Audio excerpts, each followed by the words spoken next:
베드로전서 1장 3절 4절 말씀입니다. 베드로전서 1장 3절 4절 말씀.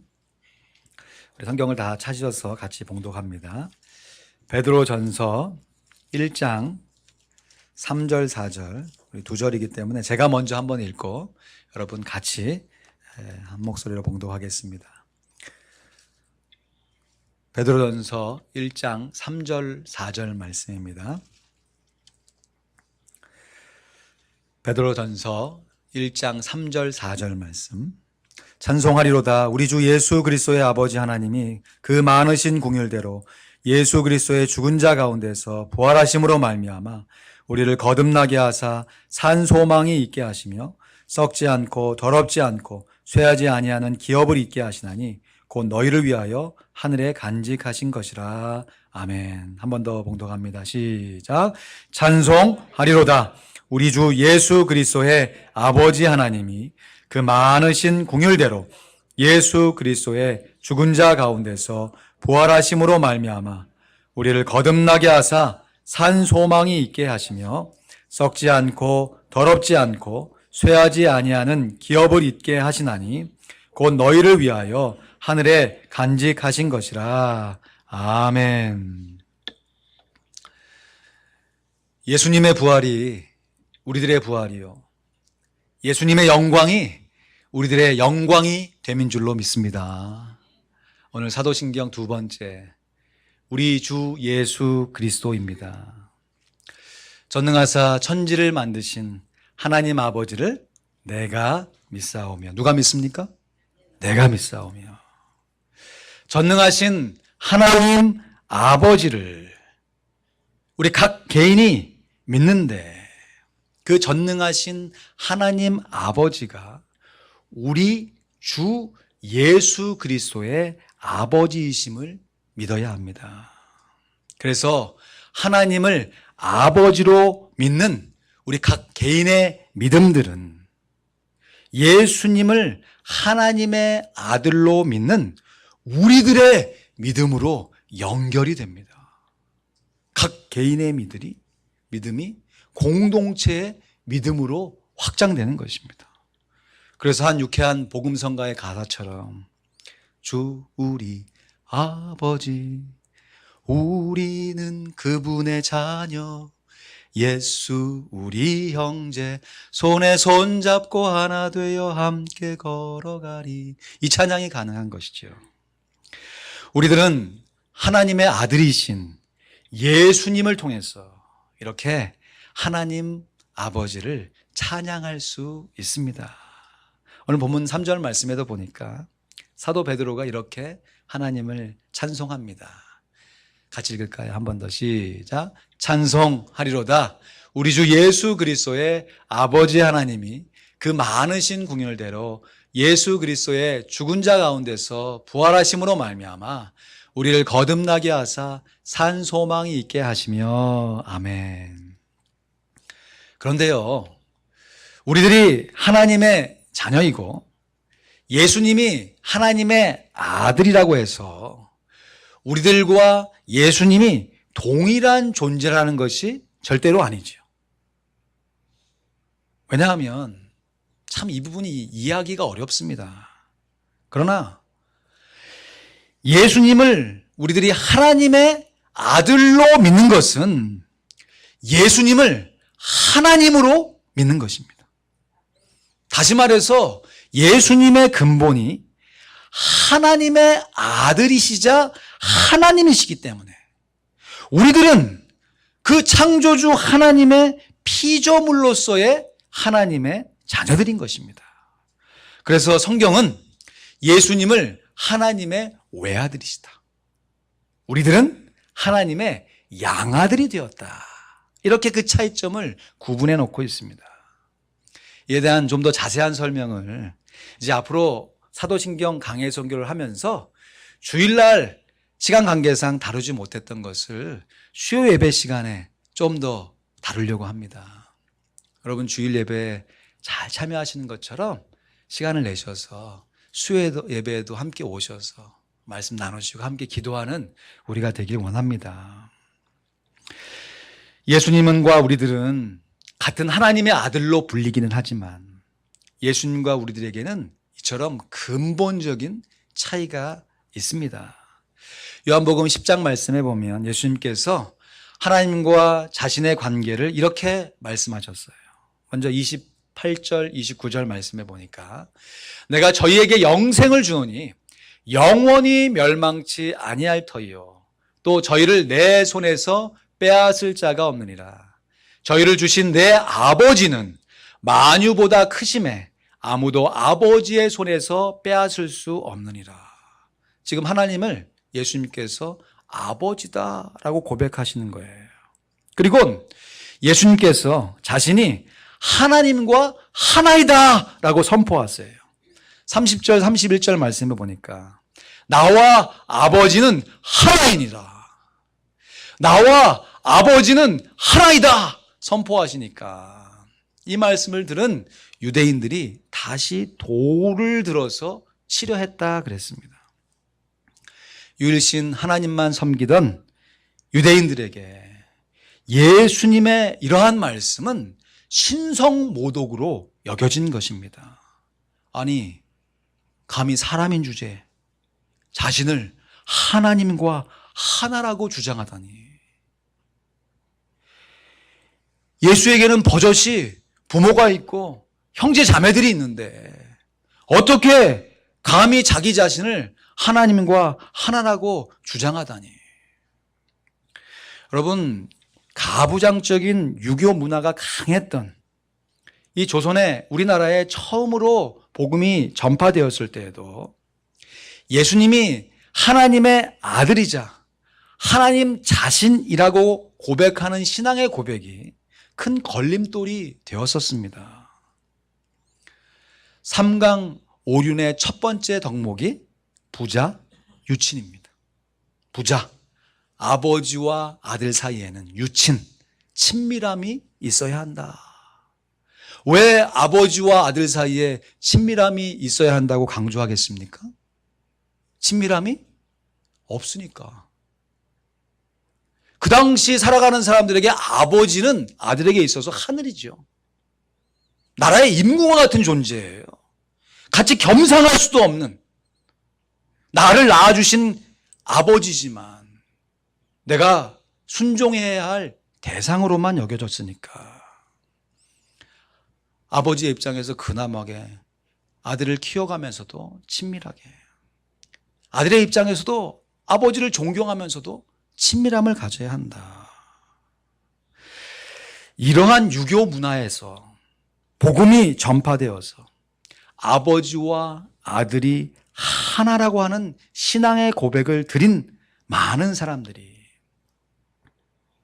그 사람들로 인해서 그 살고 있던 사람들이 많이들 기독교를 오해했었습니다. 그래서 기독교를 근본이 없는 종교다. 어떻게 아버지와 아들이 하나냐. 이건 뭐 족보가 어떻게 되는 거냐 그러면. 이런 식으로 오해하면서 어떻게 아들이 아버지와 하나일 수 있는가. 많은 일반 백성들이 기독교를 잘못 오해해가지고 가정의 근본을 흔드는 사교 집단이다. 이렇게 오해해서 박해를 했던 것입니다. 김인수 목사님이 쓴 신문 사설에 보니까 초기 기독교인의 박해가 얼마나 심했는지 이렇게 적어 놓으셨더라고요. 개신교가 한국에 선교되면서 신앙을 고백하고 믿음의 생활을 시작하는 사람들이 말할 수 없는 고난을 받았다. 가족 중 신앙을 받아들인 이가 있으면 호적에서 그 이름을 삭제하는 일은 보통 일이었다. 며느리가 믿는다고 온 가족이 그를 거의 죽을 지경까지 구타하고 머리털을 뽑아 버리기도 했다. 여러분, 이러한 박해를 가했던 근본적인 이유가 뭐냐? 서양 귀신 섬기기 때문에 그 근본이 하나님과 아들이 하나라고 하는 이 신앙의 고백 때문이에요. 그런데 정말 놀랍지요. 한국에서의 기독교는 이러한 오해와 핍박 속에서 오히려 부흥을 경험했습니다. 왜냐하면 예수님이 하나님의 아들이시자 하나님이시라는 이 진리가 참이기 때문에 그렇습니다. 사도신경은 교회의 핍박과 이단의 도전 속에서 만들어진 것입니다. 그냥 하늘에서 뚝 떨어진 고백이 아니라, 그래서인지 사도신경의 반 이상을 차지하고 있는 내용이 거의 다 예수님에 관한 고백입니다. 사도신경은 크게 두 가지로 구분해 볼 수 있습니다. 첫 번째는 성삼위일체 하나님에 대한 믿음의 고백과 또 그로 말미암아 세워진 교회와 성도들에 관한 고백이에요. 그런데 성부 하나님에 대한 고백은 전능하사 천지를 만드신 하나님 아버지를 내가 믿사오며, 한 문장으로 끝납니다. 성령 하나님은 어떤 수식어도 없어요. 그냥 성령을 믿사오며. 그런데 성자 예수님에 관한 고백은 얼마나 길고도 명확한지 한 문장으로 끝나지가 않습니다. 그래서 그 외아들 예수 그리스도를 믿사오니 하고 이는, 왜냐하면 우리들이 왜 예수님을 주님이요 그리스도로 하나님의 아들이신 예수님을 하나님으로 믿는지 그 이유와 근거들을 조목조목 나열하고 있는 것입니다. 이렇게 예수님에 대해서 자세하게 명확하게 고백하는 이유는 예수님에 대한 고백이 가장 중요한 고백이기 때문이기도 하지만, 뒤집어 보면 예수님을 이렇게 믿는다고 하는 고백이 그만큼 믿기 어려운, 우리의 논리적인 이성을 뛰어넘는 고백이기 때문에 우리가 그 믿는 이유와 근거를 조목조목 고백하며 신앙을 고백하는 것입니다. 그러므로 예수님을 우리들의 주님이요 우리들의 그리스도로 고백하는 신앙 고백이야말로 우리 그리스도인의 정체성의 가장 핵심이 된 고백인 것입니다. 여러분, 우리들이 그리스도인이 되었다라고 하는 것이 무엇을 의미하나요? 내가 그리스도인입니다 라고 다른 사람에게 내 자신을 소개하는 것이 어떤 의미를 갖는 것입니까? 그저 설문 작성할 때 종교란에, 여러 종교란에 기독교 표시하는 요 정도 수준이 아니고, 내가 그리스도인이 되었다라고 하는 것은 그리스도를 믿는 사람이 되었다, 그리스도를 닮는 사람이 되었다라고 하는 자기 정체성의 고백인 것이에요. 우리가 예수 그리스도를 우리의 주님으로, 우리의 구세주로 믿고 거듭나는 것을 하나님의 은혜인 줄로 믿습니다. 그렇게 거듭나서 우리들이 이 땅 가운데 누릴 수 있는 하나님의 축복이 무엇인가? 오늘 본문 말씀에는 예수 믿고 거듭난 우리들에게 두 가지 큰 축복이 주어진다 라고 증거하고 있어요. 첫 번째, 우리 주 예수 그리스도의 하나님께서 우리가 예수 그리스도를 고백하게 되면 우리를 거듭나게 하셔서 우리들에게 산 소망을 주십니다. 우리 3절 말씀 한 번 더 볼까요? 같이 읽겠습니다. 시작. 찬송하리로다. 우리 주 예수 그리스도의 아버지 하나님이 그 많으신 긍휼대로 예수 그리스도의 죽은 자 가운데서 부활하심으로 말미암아 우리를 거듭나게 하사 산 소망이 있게 하시며, 할렐루야. 지금 사도 베드로가 하나님을 찬송하는 근본적인 이유는 자신이 예수 믿고 거듭났어. 베드로 자신에게 하나님께서 산 소망을 주셨기 때문인 것이에요. 베드로는 예수님께서 십자가에 달려 돌아가시기 전에 예수님을 3번이나 부인한 참으로 부족한 제자였습니다. 예수님께서 십자가에 달려 돌아가실 때 베드로의 인생도 그렇게 끝나는 것처럼 느껴졌을 것입니다. 영실공이 다른 사람에게는 내가 예수님의 수제자다, 다른 사람이 예수님 사랑하는 것보단 내가 예수님을 더 사랑한다, 그렇게 공공연하게 주장하고 행동했던 그 제자가 예수님을 3번이나 부인했던 그 제자라고 하는 그 치욕을 일평생 동안 짊어지고 어떻게 살아갈 수 있겠습니까? 그래서 새벽마다 울어대는 닭 울음소리는 베드로에게 매일같이 절망에 빠뜨리게 하는 저주의 메아리로 들렸을 것입니다. 그래서 베드로가 이후로 치킨을 먹지 않았다고 그러잖아요. 믿거나 말거나. 그런데 정말 감사하게도요, 우리 주 예수 그리스도께서 사망 권세를 깨뜨리시고 죽은 지 3일 만에 부활하셨습니다. 예수님의 부활이 믿는 모든 사람들에게 산소망이 되지만 특별히 베드로에게 그의 인생을 다시금 시작할 수 있게 하나요? 예수님 안에서 다시금 소망을 갖고 살아갈 수 있는, 산소망을 주는 정도가 아니라 산소망 자체가 되었던 것입니다. 이 몸의 소망 무엔가? 우리 주 예수뿐일세. 우리 주 예수 밖에는 믿으리 아주 없도다. 굳건한 반석이시니 그 위에 내가 서리라. 그 위에 내가 서리라. 2절 가사에 보니까 무섭게 바람 부는 밤, 물결이 높이 설렐 때 구주의 크신 은혜의 소망에 닻을 주리라. 굳건한 반석이시니 그 위에 내가 서리라. 그 위에 내가 서리라.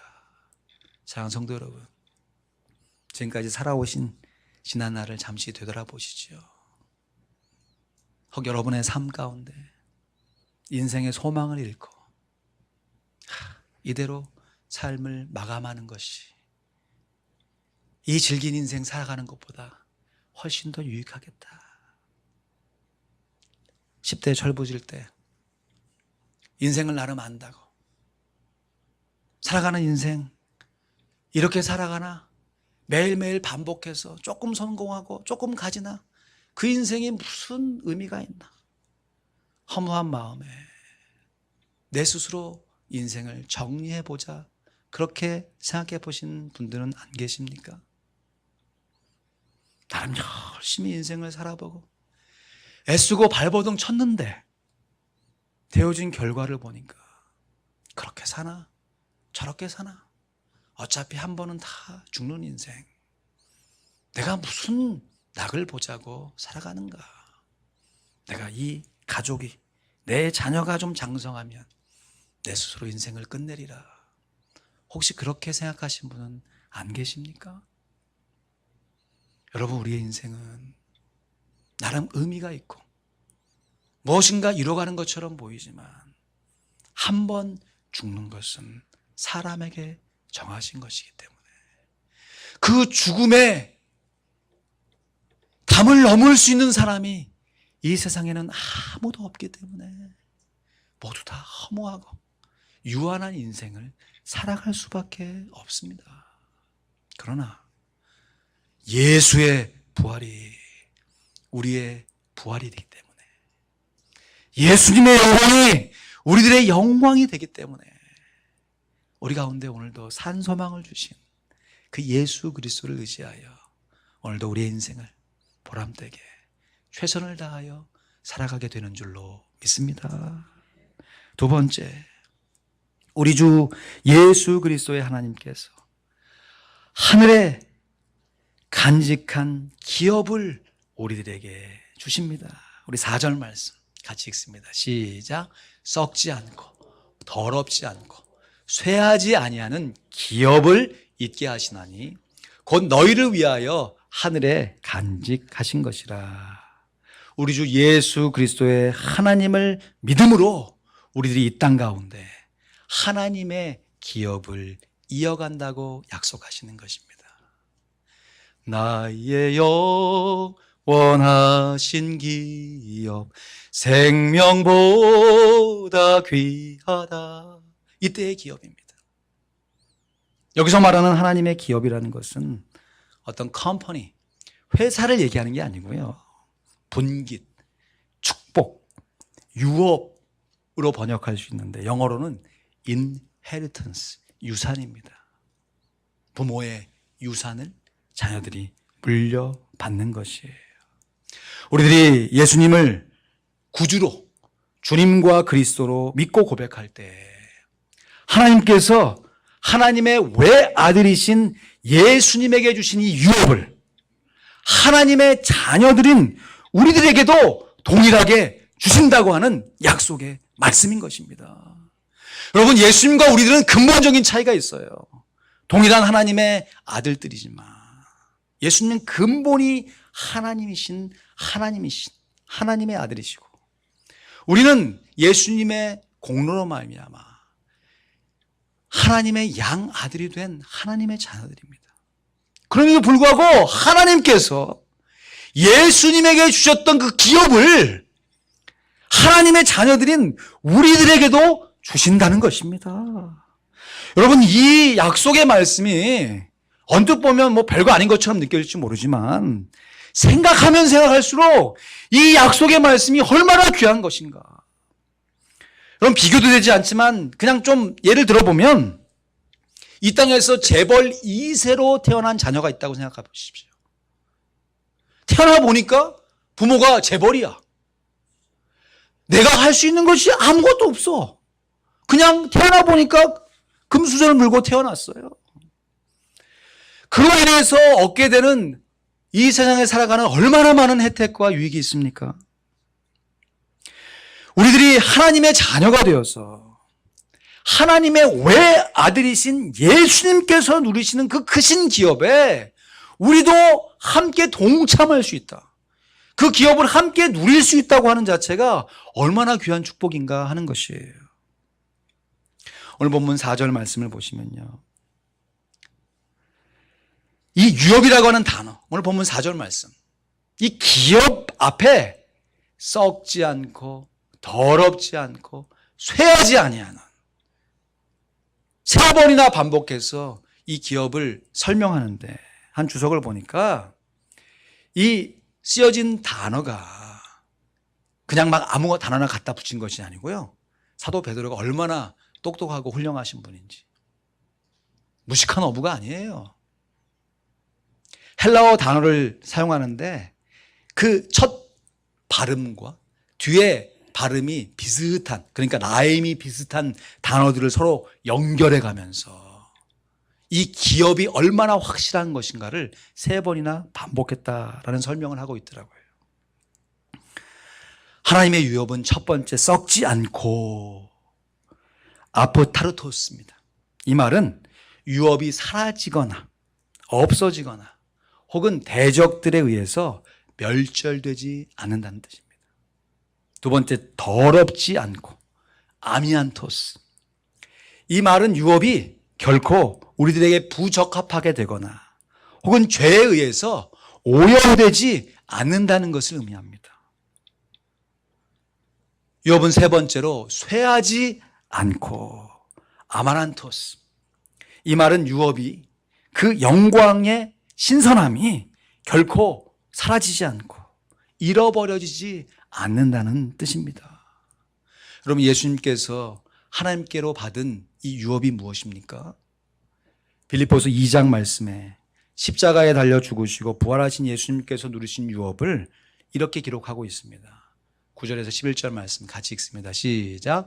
이러므로 하나님이 그를 지극히 높여 모든 이름 위에 뛰어난 이름을 주사 하늘에 있는 자들과 땅에 있는 자들과 땅 아래에 있는 자들로 모든 무릎을 예수의 이름에 꿇게 하시고 모든 입으로 예수 그리스도를 주라 시인하여 하나님 아버지께 영광을 돌리게 하셨느니라.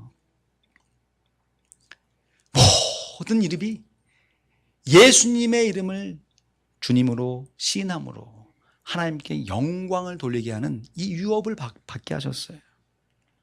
이렇게 예수님께서 하나님께 영광을 돌리는 것처럼요, 우리들도 우리의 입으로 예수님이 주님이시다라고 고백하면 하나님께 영광을 돌리는 유업을 얻게 하신 것입니다. 할렐루야. 그러기에요. 우리가 예수님을 위해서 당하는 크고 작은 고난이 우리들에게 더 큰 유익이 되는 줄로 믿습니다. 왜냐하면 예수님께서 우리를 위해 당하신 고난으로 이 영광스러운 유업을 누리고 계시기 때문입니다. 그래서 한 번 살아간 인생 가운데서 힘들고 어려운 일들이 있지만 우리가 예수 그리스도를 믿는 그 믿음으로 하나님께 우리의 믿음을 고백하게 되면 그 상황 속에서도 얼마든지 하나님께 영광을 돌릴 수 있는 것입니다. 저도 들은 간증인데요. 어떤 한 집사님이요. 자녀가 이제 대학에 진학할 나이가 되었어요. 시험을 쳤는데 너무 잘 보는 거예요. 그래서 이야, 하나님께 영광이다. 우리가 공부를 통해서 하나님께 영광 돌린다고 하면서 칭찬도 받고 뭐 자랑 삼아 자랑하는 것이 아니라 간증 삼아서 정말 겸손하게 다른 사람에게 간증하면서 하나님의 이름을 높이는 참 귀한 집사님이 계셨어요. 근데 웬걸 대학 진학의 뚜껑을 열어보니까 다른 사람은 다 합격했는데 그 아이만 대학에서 똑 떨어지고 만 거예요. 그러니까 이 집사님이 섬기던 담임 목사님을 찾아가서 목사님 제가 부끄러워서 신앙생활 못하겠어요. 하나님의 영광 가려서 저는 이제 교회 못 다니겠어요. 우리 아이가 정말 원하는 대학에 진학해서 하나님을 섬기는 사람이 이렇게 복을 받아서 하나님의 영광을 드러낸다. 그걸 소원하고 기도해 왔는데 결과가 이렇게 되니까 목사님 저는 하나님 영광 가려서 이젠 신앙생활도 교회생활도 못하겠어요. 그때 그 목사님이 하나님께 영광을 돌리는 것은 그 상황 속에서 좌절하지 않고 그 상황 속에서 믿음을 가지고 하나님을 찬양하는 것입니다. 그때를 위해서 하나님께서 주신 것이 믿음입니다. 여러분 우리가 잘 되어졌을 때 내가 생각하는 방식으로 내 삶이 움직여갈 때에도 할렐루야 하나님을 찬양하고 영광을 돌릴 수 있지만 때로는 내가 원하지 않는 방향으로 내가 원치 않는 방향으로 삶이 움직여져 갈 때에도 그 상황 속에서도 하나님께 영광을 돌릴 수 있습니다. 부활하신 예수님이 베드로를 만나서 내가 나를 사랑하느냐? 전 같으면 제가 주님 사랑합니다. 차마 그러지 못하고 주님께서 내가 주님을 사랑하는 것을 아십니다. 그러기를 3번을 반복하시고 베드로에게 사명을 주죠. 네가 젊어서는 네가 원하는 대로 네 삶을 살았지만 네가 늙어가면서 네가 원치 않는 삶을 살 것이다. 다른 사람이 띠를 띄우고 너를 이끌어가는 삶을 살 것이다. 이 말씀 그대로 베드로가 예수님은 십자가에 온전한 모습으로 달려 돌아가셨는데 내가 감히 예수님과 같은 모습으로 십자가에 달려 죽을 수 있는가? 그래서 예수님께서 달리신 그 십자가에 베드로는 거꾸로 달려서 순교를 당했다 그러지 않습니까? 사랑하는 성도 여러분, 우리에게 주어진 유한한 인생 속에서 우리가 예수 그리스도를 우리의 구주로 고백하며 하나님께서 우리에게 살아가야 할 이유를 주실 뿐만 아니라 그의 삶의 모든 과정을 통해서 하나님의 기업을 누리게 하시며 하나님께 영광을 돌리게 하시는 줄로 믿습니다. 말씀을 맺습니다. 저는 오늘도 주일 예배를 드리러 오면서 와이셔츠를 메고 넥타이를 메고 왔습니다. 와이셔츠를 입고 첫 단추를 채울 때마다 제 마음 가운데 고백하는 다짐이 있어요. 나의 인생의 첫 단추는 예수 그리스도이다. 여러분, 첫 단추를 잘 채워야 나머지 단추도 채울 수 있죠. 첫 단추 안 채우고 끝에 있는 단추하고 앞에 있는 단추를 채우는 사람이 어디 있습니까? 우리 인생의 첫 단추는, 우리 믿음의 첫 시작은 예수 그리스도입니다. 예수님은 우리들의 주님이시며 예수님은 우리들의 그리스도이십니다. 예수님은 하나님의 아들이시며 예수님은 하나님 자체이십니다. 이 사실을 믿을 때에, 아니, 이 사실이 믿어질 때에 우리 인생 가운데는 우리 인생을 살아갈 산 소망이 생기며 살아가는 인생 속에서 하나님께 영광을 돌릴 수가 있습니다. 기도하겠습니다.